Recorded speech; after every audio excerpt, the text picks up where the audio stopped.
नमस्कार। मुद्दा तो है में आपका स्वागत है। मैं हूं आपके साथ ब्रजेश चौकसी। आज मुद्दा है पीएफआई यानी पॉपुलर फ्रंट ऑफ इंडिया, लेकिन हम बात करेंगे इस पर कसते शिकंजे की। जी हां, एनआईए ने पीएफआई पर शिकंजा कसना शुरू कर दिया है। देश विरोधी गतिविधियां, दिल्ली दंगे, कानपुर हिंसा और उदयपुर हत्याकांड सहित कई आपराधिक घटनाओं में लिंक मिलने के बाद मध्य प्रदेश सहित देश भर में पीएफआई के ठिकानों पर छापे मारे गए। एनआईए की टीम ने मध्य प्रदेश समेत देश के 11 राज्यों में पीएफआई के ठिकानों पर दबिश दी, जहां से पीएफआई के नेताओं समेत अब तक 100 से ज्यादा सदस्यों को गिरफ्तार किया जा चुका है। इनके पास से टेरर फंडिंग से जुड़े दस्तावेज और साहित्य बरामद हुए। वहीं इंदौर और उज्जैन से भी 4 नेताओं को गिरफ्तार किया है। इस पर सियासत भी शुरू हो गई है। बीजेपी नेताओं का कहना है कि पीएफआई आतंकवादी संगठन है, उस पर प्रतिबंध लगना चाहिए, तो कांग्रेस विधायक आरिफ मसूद पलटवार करते हुए सबूत मांग रहे हैं। आरोप लगा रहे हैं केंद्र सरकार मुस्लिम युवाओं को बर्बाद करने की तैयारी कर रही है। उसके पास सबूत हैं तो सार्वजनिक करें और पीएफआई पर प्रतिबंध लगाएं। कांग्रेस भी सवाल उठा रही है कि आखिर केंद्र सरकार को किसने प्रतिबंध लगाने से रोका है। ऐसे में सवाल उठता है कि आखिर पीएफआई पर कब प्रतिबंध लगेगा और क्या प्रतिबंध लगने भर से ऐसी गतिविधियों पर अंकुश लग जाए। तो पीएफआई पर कसते शिकंजे पर इन्हीं सवालों के जानेंगे जवाब, लेकिन पहले देखिए हमारी खास रिपोर्ट।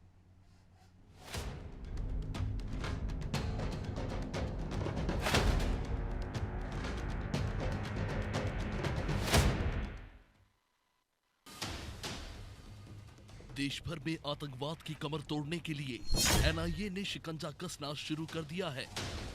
एनआईए ने देर रात तमिलनाडु, केरल, कर्नाटक, असम, बिहार, महाराष्ट्र और तेलंगाना समेत देश के 11 राज्यों में छापेमार कार्रवाई की, जिसमें पीएफआई के राष्ट्रीय, राज्य और स्थानीय स्तर के नेताओं समेत 106 सदस्यों की गिरफ्तारी की गई। इनके पास से टेरर फंडिंग से जुड़े दस्तावेज और साहित्य बरामद हुए। पीएफआई के ठिकानों पर पड़े छापे की जद में मध्य प्रदेश भी आ गया है। एनआईए ने इंदौर और उज्जैन में छापा मारकर इस संगठन से जुड़े 4 नेताओं को गिरफ्तार किया है। इस संगठन के देश विरोधी गतिविधियों में संलिप्त होने का इंटेलिजेंस इनपुट लगातार मिल रहा है। इसके बाद से अब मध्य प्रदेश में इस संगठन पर प्रतिबंध लगाने की तैयारी की जा रही है। सरकार कभी भी पीएफआई पर प्रतिबंध लगा सकती है। एमपी में पीएफआई के नेटवर्क को लेकर अब इंटेलिजेंस अलर्ट पर आ गई है। इस संगठन की संदिग्ध गतिविधियों पर लगातार नजर रखी जा रही है। पीएफआई आज एक आतंकवादी संगठन है जो भारत विरोधी काम करता है। पूर्णिया को उसने अपना सेंटर बनाया है। फुलवारी शरीफ में पकड़े गए, उसकी प्लानिंग आपने देखा सुना कि वो भारत को पहले ही मुस्लिम राष्ट्र बना देना चाहता। 1947 के पहले भारत के खिलाफ आंदोलन करता है, भारत के जनमानस को भड़काता है। तो ऐसे संस्थानों पर अगर कार्रवाई हो रही है, दुर्भाग्य है जब फुलवारी शरीफ में पीएफआई पर छापे पड़े, जो पुलिस का वक्तव्य आया था वो निराशाजनक आया था। उसे सांस्कृतिक संगठन बताने की कोशिश की गई थी। राज्य की पुलिस के सहयोग से, इंदौर की पुलिस के सहयोग से यहाँ पर भी उन्होंने कार्रवाई की है। ये संगठन जो है ये प्रांत व्यापी नहीं है, राष्ट्रव्यापी है। और इसलिए राष्ट्र में कई जगह, जैसा आप लोग बता रहे हैं, राष्ट्र में कई जगह एक साथ दबिश हुई है और राष्ट्रीय स्तर पर इस पर विचार चल रहा है। वही पीएफआई को लेकर कांग्रेस केंद्र सरकार को कटघरे में खड़ा कर रही है। कांग्रेस नेता कई बार कह चुके हैं कि पीएफआई को केंद्र सरकार प्रतिबंधित क्यों नहीं कर देती। आखिर उसे किसने रोका है। देश में सांप्रदायिकता स्वीकार नहीं है। एमपी में टेरर फंडिंग और आतंकी लिंक चिंताजनक है। कि केंद्र सरकार, एनआईए या जो भी एजेंसीज के पास पीएफआई के खिलाफ कोई ऐसे सबूत हैं जिससे संदिग्ध लगता है, तो उनको मंजर आम पे लाना चाहिए और पीएफआई को बैन करना चाहिए। आप बैन क्यों नहीं कर रहे जब आपके पास सबूत है, और आप सबूत दे क्यों नहीं रहे? अब सवाल है कि क्या वाकई में मध्य प्रदेश सरकार पीएफआई पर प्रतिबंध लगाएगी। दिल्ली दंगों और कानपुर हिंसा से लेकर शाहीन बाग, उदयपुर और कन्हैया लाल हत्याकांड में पीएफआई का नाम सामने आने के बाद ये संगठन एजेंसियों की रेडार पर है। झारखंड, केरल, एमपी और यूपी में भी इसकी देश विरोधी गतिविधियां उजागर हो चुकी हैं। कट्टरवादी संगठन पॉपुलर फ्रंट ऑफ इंडिया का जाल अचानक तेजी से फैला है। इंटेलिजेंस भी इस संगठन से बड़ा खतरा बता चुकी है। प्रदेश में पीएफआई के 650 से ज्यादा सदस्य सक्रिय हैं। इस संगठन का नेटवर्क इंदौर, उज्जैन, खंडवा, बुरहानपुर, रतलाम समेत कई जिलों में है। संगठन की कई अलग अलग शाखाएं हैं, जिनमें महिलाओं के लिए नेशनल विमेंस फ्रंट और विद्यार्थियों के लिए कैंपस फ्रंट ऑफ इंडिया है। सिमी से कनेक्शन मिलने के बाद ये संगठन सुरक्षा एजेंसियों के रडार पर है, लेकिन अब देखना होगा कि केंद्र और राज्य सरकार पीएफआई पर प्रतिबंध लगाएगी या नहीं। ब्यूरो रिपोर्ट, अनादि टीवी। तो इसी मुद्दे पर चर्चा के लिए हमारे साथ मौजूद हैं रक्षा विशेषज्ञ ललन सिंह और हमारे साथ जुड़ेंगे कांग्रेस प्रवक्ता आनंद तारण, बीजेपी से चौधरी सत्येंद्र जी। ललन जी, बहुत बहुत स्वागत है आपका अनादि टीवी पर। शुरुआत आपसे ही करेंगे कि हमने देखा है कि सिमी एक आतंकवादी संगठन था, उस पर प्रतिबंध लग गया, लेकिन फिर एक दूसरा संगठन खड़ा हो गया पीएफआई के रूप में। क्यों सरकार इस पर प्रतिबंध लगाने में देरी करती है? क्या सियासत उसके पीछे है? और एक संगठन पर प्रतिबंध लगने के बाद हम देखते हैं कि दूसरा संगठन खड़ा हो जाता है, तो इस पर कैसे अंकुश लगाया जाए?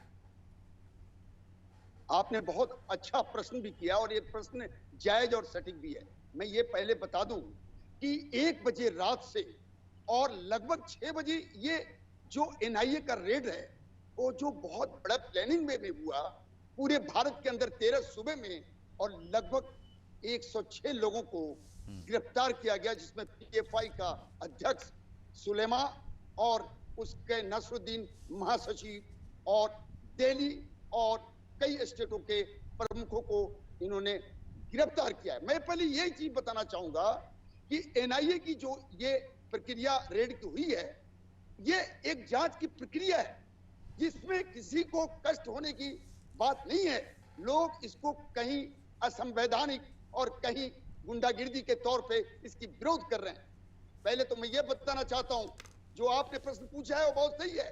बाबरी विध्वंस के बाद ये लगातार कभी सिमी से हटकर पीएफआई और पीएफआई के अप्रत्यक्ष रूप से एक राजनीतिक संगठन एसडीपीआई, विनोद कांबले एसडीपीआई का जो महासचिव हैं, आज पूरे दिन उन्होंने अपनी स्टेटमेंट ऐसा दिया है जो देश के लिए भी दुखद है और उनके लिए भी शर्मनाक है।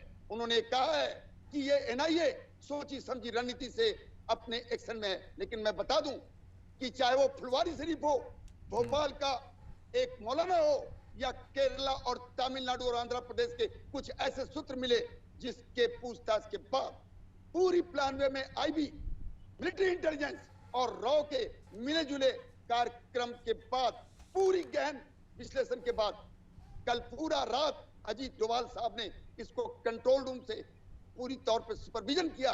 ऐसे नहीं, ये जांच जो हो रही है ये देश के लिए बहुत निहायत जरूरी है, क्योंकि मैं आपको बताना चाहता हूं। लेकिन सिंह साहब, कि जो आपने सही कहा कि बहुत महत्वपूर्ण है, लेकिन ये फन उठाने इतना बड़ा हो ही क्यों जाते हैं? इनको पहले ही क्यों नहीं कुचला जाता? सबसे बड़ा सवाल तो ये है, क्या आपको पता नहीं था कि सिमी का नेटवर्क ध्वस्त हुआ है तो उनके लोग कहां जाएंगे? नया नेटवर्क खड़ा इतना बड़ा कैसे हो जाता है कि पूरे देश में फैल जाता है? तब हम जागृत होते हैं। 2017 में एनआईए ने रिपोर्ट दी गृह मंत्रालय को कि किस तरह से वो टेरर फंडिंग में संलिप्त हैं, विदेश जा रहा है उनका एक कर्मचारी है, बर्खास्त कर्मचारी केरल का, उसने इतना बड़ा संगठन खड़ा कर दिया और संगठनों को विलय कर दिया। तब सरकार क्या कर रही थी? वो खुफिया तंत्र कहां था जो इतना बड़ा हो जाने दिया उसको?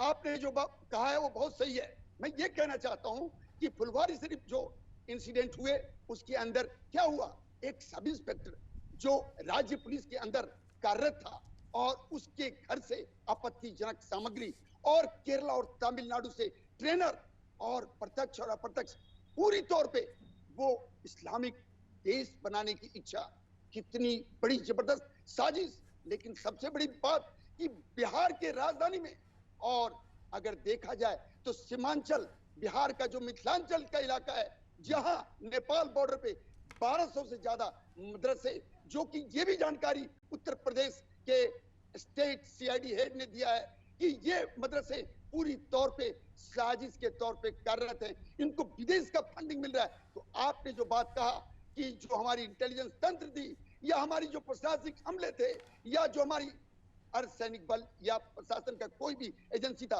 वो अभी तक क्या कर रहा था, तो उसका सबसे बड़ा कारण मेरे समझ में राजनीतिक तुष्टीकरण और लोगों को अपने स्वार्थ, जो निहित स्वार्थ होता है, जिसको वोट के प्रति उनका प्यार और सत्ता पे काबिज होने की शौक, यही सबसे बड़ी हालात को खराब करने के लिए मार्ग प्रशस्त करता है। तो मैं ये कहना चाहता हूं कि जितनी भी चीजें लेट हुई, वो एक तरह से क्रोनिक पेशेंट के तौर पे हमारे देश को, आंतरिक सुरक्षा को बना रहा है। तो मैं तो चाहता हम ये हूं तो कह और सकते हैं आप सिंह साहब के देर आए दुरुस्त आए। सत्येंद्र चौधरी जी हमारे साथ जुड़े हैं बीजेपी से। चौधरी जी, इतनी देरी से कार्रवाई क्यों?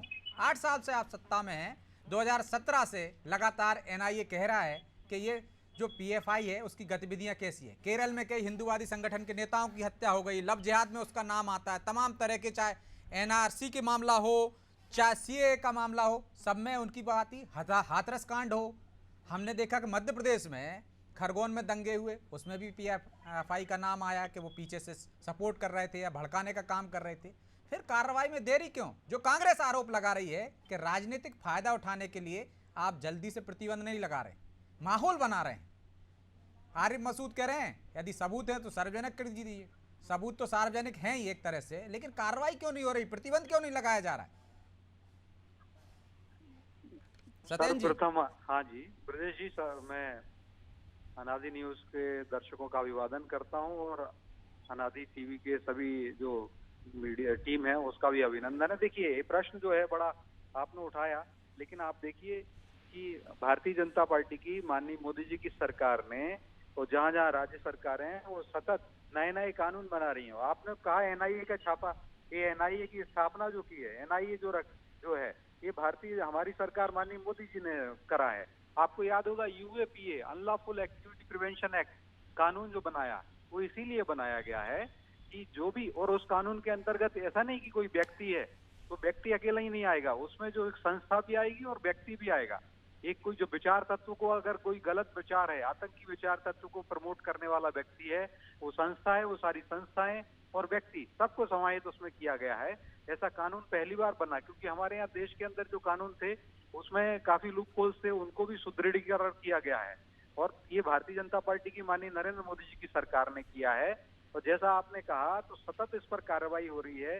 तो बिहार में आपको याद होगा कि पीएफआई के जो अभी जो पकड़े गए थे ये लोग, उसमें ये उद्घाटित हुआ कि वो प्रधानमंत्री नरेंद्र मोदी की हत्या करना चाहते हैं, उसके लिए उसके प्रमाण भी मिले, उसके कारण से कनेक्टिव ये जो सब सारे तथ्य मिल रहे हैं। और आपको याद होगा कि देखिए, हमारे यहाँ पर हमारे जो लोग मर जाते हैं, जो चौधरी जी, वही तो कह रहा हूँ, ये पहली बार तथ्य नहीं मिल रहे हैं ना। 2012 में टेरर लिंक मिला उनका, 2017 में एनआईए ने बाकायदा रिपोर्ट दी केंद्रीय गृह मंत्रालय को। तो फिर देरी किस बात की? इसी पर तो कांग्रेस सवाल उठा रही है कि सरकार आपकी है, सबूत आपके पास हैं, तो प्रतिबंध लगा दीजिए। नहीं, आप समझिए ना, हमारे भारतीय जनता पार्टी की जो भी सरकारें हैं, न्याय व्यवस्था में और संविधान के एक एक अंग जो है उसका विश्वास करती हैं, उसका सम्मान करती हैं। ऐसे किसी भी संस्था पर नहीं करते, क्योंकि आपको पता होगा कि हमारे यहाँ जैसे कश्मीरी पंडित मारे गए, उनके मानवाधिकारों की बात कोई नहीं करता, लेकिन जो आतंकियां हैं उनके मानवाधिकारों की बात करने लगते हैं हमारे देश में। एक मोमबत्ती गैंग है जो कांग्रेस उसकी सरगना है, लेकिन उससे डर के कारण नहीं लगा रहे थे क्या आप? वो तो कह रहे सिमी पे प्रतिबंध हमने लगा दिया था, कांग्रेस की सरकार थी, उन्हें तो कोई डर नहीं है, आपको प्रतिबंध लगाने में डर लग रहा है? अरे नहीं, डर लग रहा है सर, हमने तो और अच्छा किया है। आप देखिए, सारे देश के अंदर जो चिथड़े उड़ते थे हमारे भारत के नागरिकों के बम विस्फोटों के द्वारा, वो सारे आप कहीं होते हैं क्या? आप पहले हर जगह आपको सुनने में मिल जाता था कि कहीं भी कोई जहरीली बैग रखा होगा, विस्फोटक सामग्री होगी, कृपया ध्यान दें, आप सूचित करें। ये सारी मनमोहन सिंह जी की जब कांग्रेस की सरकार थी, हर जगह पर हमें यही मिलता था, हर जगह रेलवे स्टेशन पे सब जगह यही उद्घोषणा होती थी, बाजारों में, और हर जगह जगह बम फटते रहते थे। तो ये माननीय मोदी जी की सरकार ने सब पे कंट्रोल, नियंत्रण पाया, इसी कारण पाया। और अभी भी मैं यही कह रहा हूँ कि ये मोमबत्ती गैंग हमारे देश में, कांग्रेस उसकी सरगना है, और ये आधी रात को आतंकवादियों के लिए कोर्ट खुलवा देते हैं। आपको याद होगा, हमारे देश में ऐसा पहली बार हुआ है कि आधी रात को किसी भारतीय नागरिक के लिए नहीं, जो आतंकी हैं, जिन्होंने हजारों सैकड़ों लोगों की जान ली, उन लोगों की जान बचाने के लिए हमारे देश के लोग जो हैं, कई लोग ऐसे हैं, वो मानवाधिकार के नाम पर माननीय सुप्रीम कोर्ट का भी आधी रात को हियरिंग करा देते हैं। तो भारतीय जनता पार्टी की जो माननीय मोदी जी की सरकार हो या मध्य प्रदेश में शिवराज जी की सरकार हो, ये पूरे सारे नियमों का, कानूनों को पालन करते हुए कार्रवाई करती तो है। अब ये उम्मीद और कर कड़ी सकते हैं ना चोट चौधरी करती जी है। आप कि देखिए जल्दी अभी प्रतिबंध सिमी के लग जो जाएगा, ये आखिरी आतंकवादी थे, कार्रवाई है एनआईए की, देखिए सिमी के जो ताबड़तोड़ जो छापे आतंकवादी, मारे गए, हाँ कि अभी और भी कार्रवाई होती हुई देखेंगे या ये अंतिम कार्रवाई है, इसके बाद प्रतिबंध लग जाएगा?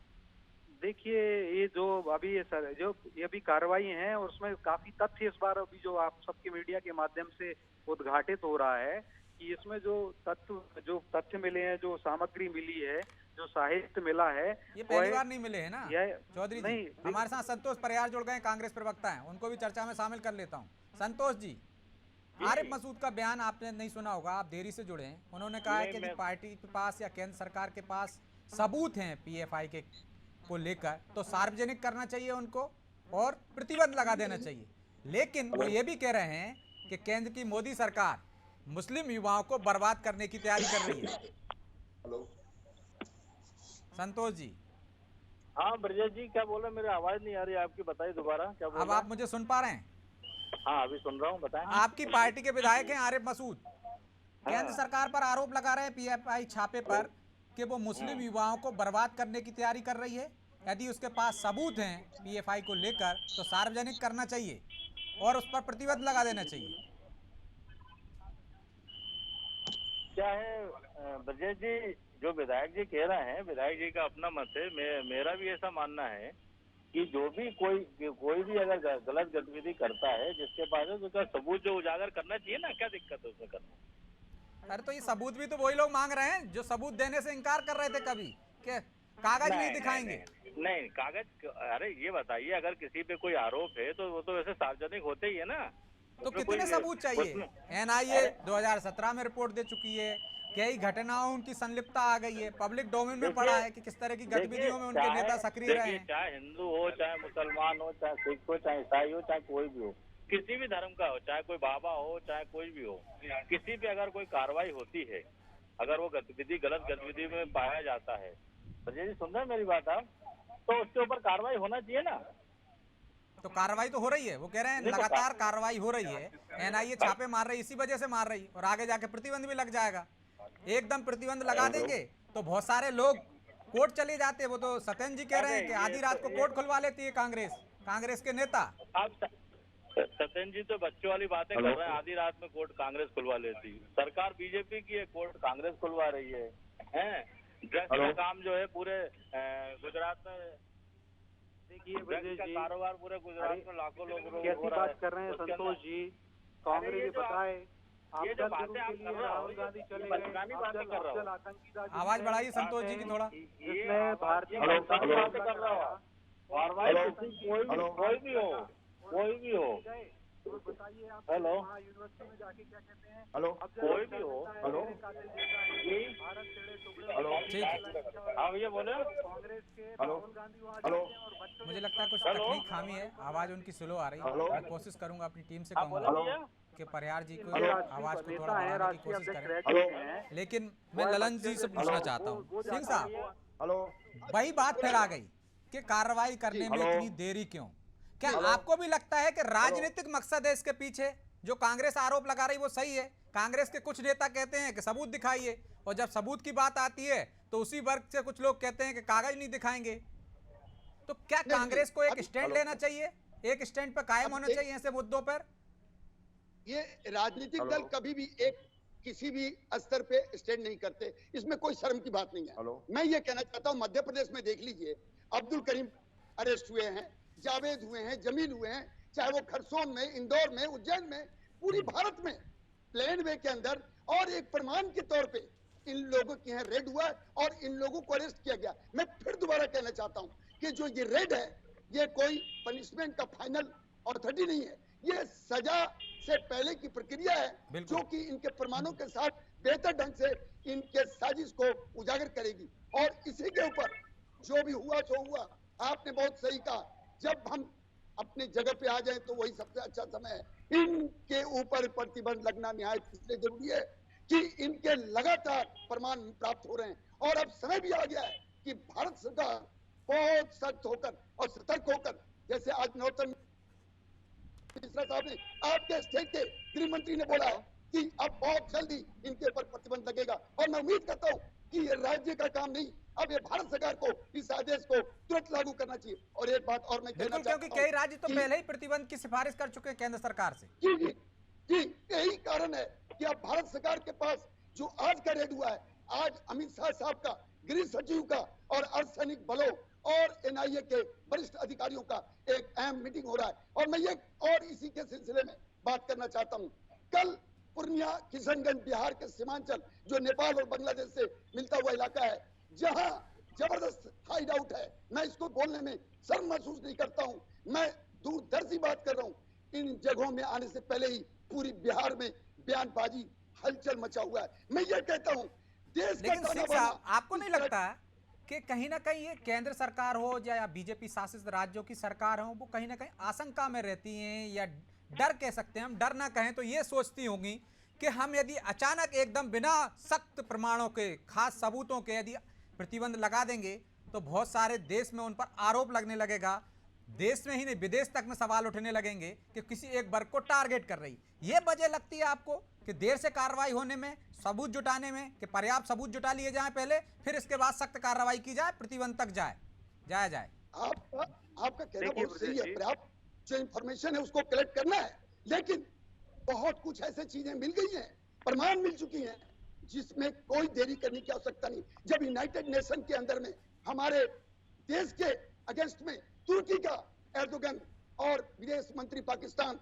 कुछ भी बोलता है तो हमारा भारत उसका जवाब दे सकता है, एससीओ मीटिंग में जवाब दे सकता है। तो पीएफआई जो हमारे घर के अंदर एक दुस्साहस कर रहा है, बहुत बड़ा मतलब समझिए देश के प्रति साजिश के दौर पे चल रहा है, तो उसके लिए कोई चिंता की बात नहीं, काइंड ऑफ फियर का कोई सवाल ही नहीं उठता। भारत सरकार को इसके ऊपर तुरंत प्रतिबंध लगाना चाहिए और भारत सरकार ऐसे करने जा रही है। ये मैं उम्मीद इसलिए करता हूं कि जो आज का रेड है वो 1 बजे रात से लेकर 6 बजे तक वो बहुत प्लान वे में है, और जो अहम मीटिंग आज की है ये बताती है कि तैयारी ही नहीं, फाइनल अब ये होने वाला है, इसमें मुझे कोई शक नहीं। लेकिन तो राजनीतिक केंद्र सरकार ने तो पूरी तैयारी कर ली है, ये कार्रवाई भी उसी दिशा में बढ़ रही है चौधरी जी, लेकिन मध्य प्रदेश में तो आप भुक्तभोगी हैं। मालवा पूरा क्षेत्र सिमी का गढ़ रहा है और आपके यहाँ भी वो पनपते रहे और आपको पता ही नहीं चला। भोपाल में एक आदमी को ढूंढ रहे हैं, उसी से जुड़े पीएफआई से सदस्य जुड़े, जिसको इंदौर जिला प्रशासन ने जिलाबद्ध कर रखा है। तो आपकी पुलिस की तो कहीं ना कहीं चूक हुई है, एनआईए आकर पकड़ रही है, आप कोई कार्रवाई नहीं कर पा रहे। क्या आपका खुफिया तंत्र फैल है? देखिए ऐसा नहीं है। और आपको याद होगा हमारा जो अभी चाहे जेएमबी के लोग पकड़े गए हों, चाहे हमारी ये अभी आपको याद होगा कि सिमी के इतने सारे लोगों को आजीवन कारावास और 10 साल की सजा भी 2 दिन पहले ही हुई है, और कई लोगों को करेक्शन ऑफ स्टेट जो काफी समय में इसलिए तो कह रहा हूँ आपको तो ज्यादा सतर्क होने की जरूरत थी ना। नहीं, सभी को सतर्क होने की जरूरत है। देखिए साहब, ये भारत है, संपूर्ण भारत, और हम चाहे कोई अपराधी का कोई धर्म नहीं होता है, और ये लोग क्या है, अपराधियों का कोई धर्म नहीं, ऐसे जो रेडिकल्स हैं उन सब के ऊपर मोदी जी की सरकार हो या शिवराज जी की सरकार हो, कड़ी कार्रवाई करती है, और कानून भी कड़े बनाए गए हैं।